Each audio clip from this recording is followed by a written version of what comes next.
Here's 5 things in Warhammer 3 that I never want to see in any future Total War games.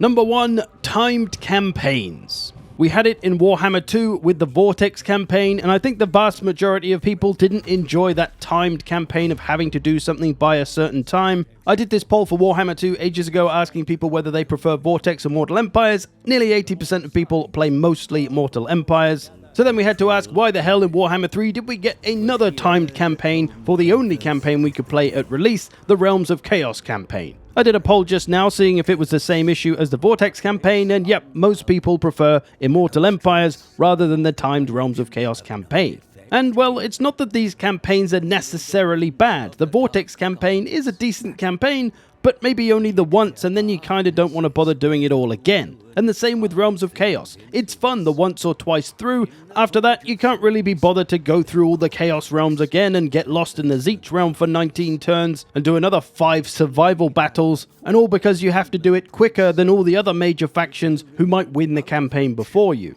At this point, it should be fairly obvious to CA that we don't really like this kind of being forced to do things by a certain time sort of mechanic. It might be fun the once through, but after that, it just kind of gets monotonous. And I think they are probably picking up on this, as the legendary lords they put into the Realms of Chaos campaign now don't have this timed mechanic like Elspeth recently went in.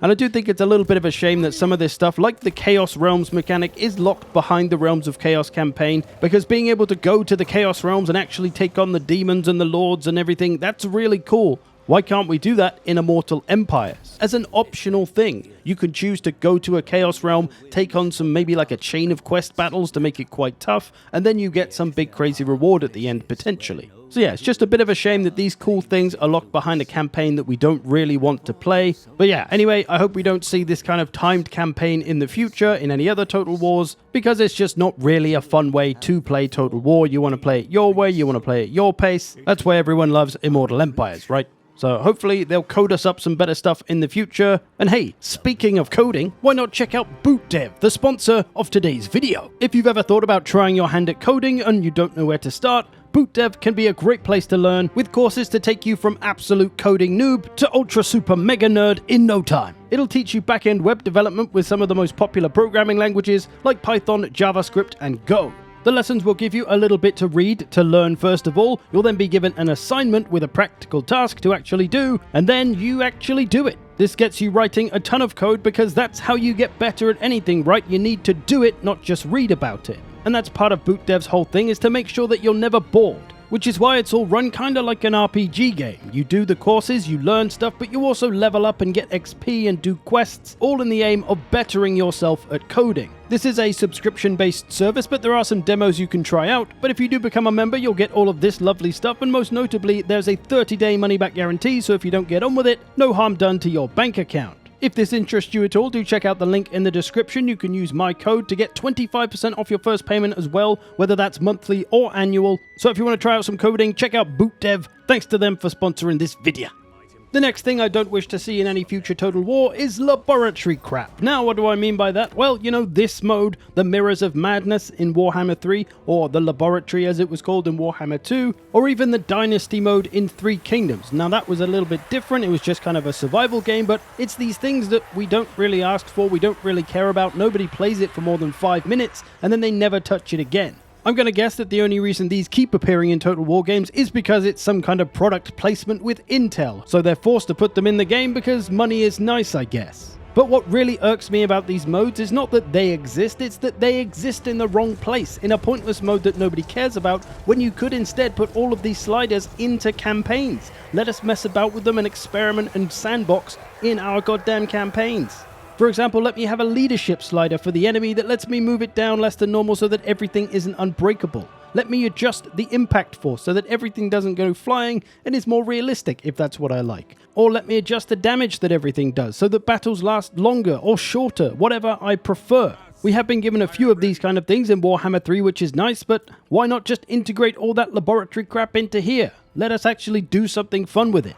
Because, you know, while this is fun for 5 minutes, it's just kind of silly and over the top, and nobody would want to play an entire campaign of this. So it's not like we need all the sliders, we don't really want zero gravity, we don't really want massive oversized characters. But some things to tailor the campaign to how we personally each like them would be really nice and a much better use than these dumbass laboratory modes. So hopefully we won't see any more of these in future Total Wars. Maybe it was just some kind of deal with Intel with all the Total War Warhammers that they all had to have it in.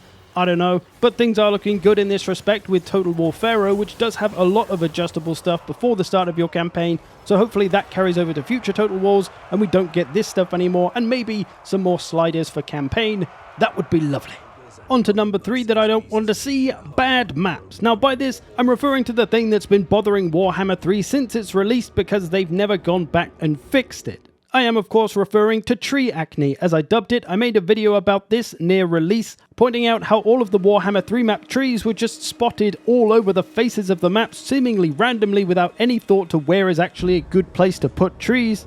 And thus, like half of the Warhammer 3 maps just have these trees randomly in the middle of the battlefield where you would want to do your fighting, where the two armies will meet, and it's just really horrible and awkward to have to fight amongst, because fighting in trees is pretty horrible in Total War anyway. Now this is obviously the product of a game that was rushed out for release, and somebody didn't have time to really think about this, so they just spattered trees all over the place, and it just ruined a lot of the maps, to be honest. And 3 years on and we're still in the same position. We've got some nice maps like this one. There's a little rock face in the middle. Okay, you fight around that, but then there's all these spots of trees. Well, if you just removed like these 3 or 4 lots of central trees, the map would probably be pretty nice. So it's just a real shame that a lot of what could be nice maps are wasted because they've got trees randomly plonked in the middle of them. That being said, the maps that have come alongside some of the DLCs and updates for Warhammer 3 have been pretty nice. This one, Stinking Geezers, a Badlands Greenskins kind of map, does have these little spots of trees around, but they're out the way and in places that make sense. There's these little rock faces, there's a nice open field in the middle to actually battle. This is a really nice map. Or this Bretonnian map is another newer one. It's got a lot of trees on both sides, but there is a big open place to fight. There's a nice river just to look at, some castles in the background. It's a really nice map, and the trees make sense. It's not that I hate trees, it's just I want them to be in a place that makes sense and to have them look natural in the environment, not dotted randomly in circles all over the place. I do wish though that CA would go back and fix those crappy Warhammer 3 release maps, because well, we're still getting new maps with DLCs, but a lot of them are kind of mediocre. I would rather that they fix the old ones and make them good rather than just give us new ones that are kind of mediocre as well. So ultimately, I want to see quality over quantity with maps. I don't necessarily need 100 maps, just give me 50 really damn good ones. Number 4, it's one I've been banging on about for a while, victory conditions. These could just be so much better in Warhammer 3 than they are, and they're quite inconsistent across the board. For example, old Luen's short victory here is just to take out Muzilon, who are right next to him, who he can take out by like turn 20, and sack a bunch of settlements. Nice and easy, right? Compare that to Tyrion of the High Elves, who's supposed to be one of the easy starting campaigns, and he's got to take out Naggarond. Fucking Naggarond! A faction that pretty much always gets huge, and by the time you get over there, he's probably going to have 30 or 40 settlements, so good luck with that for your short objective, let alone taking out the Cult of Pleasure as well. So it's just really inconsistent in the objectives, and then there's the issue with the long objectives that are, quite frankly, just too unnecessarily long.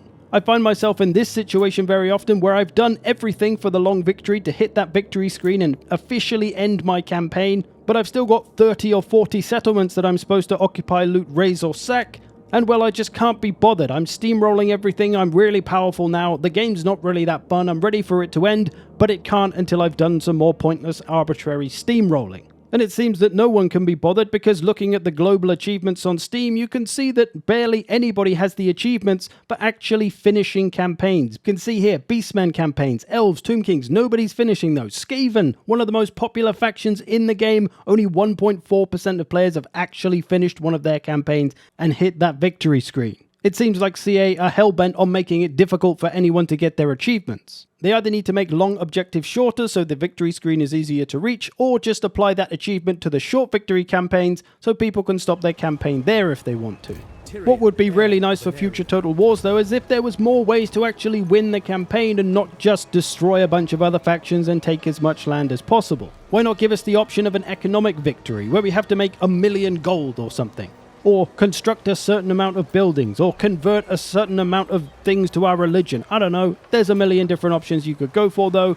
Total War Pharaoh had a good system in this regard. It had a bar that you fill up, and that bar fills up with victory points that you get from doing little objectives for little tasks, and when you fill that up, you get the minor victory, and you can fill it up however you like, with military kind of objectives or economic kind of objectives, and you have some freedom in how you actually win your campaign. So yeah, I think CA could do a much better job with victory conditions and actually encourage people to go for them and to try and finish their campaigns and to hit victory screens to get that sense of finality in finishing a campaign rather than just abandoning it because you're bored and then moving on to another one. I no longer want to see these inconsistent, incredibly long victory objectives in future Total Wars. And the last thing I never want to see in a Total War game again, it's elves, of course. They are the worst, most detestable beings you've ever... What? Oh, I was only joking, actually. It's number 5, it's ass ladders. It's ass ladders. Sieges in Total War, this magnificent spectacle, the classic attack and defend where the defenders try their hardest to keep the filthy attackers off their walls and out of their home. Well, not since Total War Warhammer came around, where every man in a unit was given a piece of ladder to store in his rectum to pull out to make a full ladder that they could use on the walls at any given moment, like it's fucking Fortnite. If there's any single mechanic in Sieges that has ruined Sieges in Total War Warhammer, I think it is this one. They simply devalue the value of the walls being there in the first place. They also make other siege equipment less useful, like towers and battering rams, although these have become a little more useful since they made the gates stronger with siege updates, and they have been making some improvements to Sieges here and there. And in 7 years of playing this game, I just realized that I've never actually seen the Vampire's battering rams and that it has a big bat head on the front. What do you know? But as I say, the ass ladders have always just undermined the value of a wall, because if there's no unit there to stop an enemy, they can climb up the ladders, get over the wall and be on the other side in like less than a minute, and do whatever the hell they want in your settlement. Whatever happened to the good old Rome 1 approach of actually carrying ladders? Well, I guess that's a little much for Total War Warhammer given the size difference between the races, from humans to orcs to dwarves to Skaven, but the Rome 2 approach would work fine where there is a pushable ladder that basically works exactly the same as a siege tower just without the protection. It's also much more fragile and can be more easily destroyed than a siege tower, thus it gives it some balance. So this is what I would preferably like to have in Total War Warhammer. Even if when you besiege a place, maybe you've got 1 or 2 of these just off the get-go, or you can take a few turns to build the proper siege equipment. That would be much better than this kind of thing, where there's literally ladders all across the entire walls of a settlement. It's just utterly stupid. Now, we can hope that maybe one day this will be fixed and changed in Total War Warhammer, who knows, but if not, I just hope we don't see this approach to walls and ladders in future Total Wars. God damn it, it ruined Sieges. But there we go, there's my 5 things. What are your 5 things? Let me know. I hope you've enjoyed this. Thanks for watching. Thanks to all the patrons who support this channel. I'll see you in the future.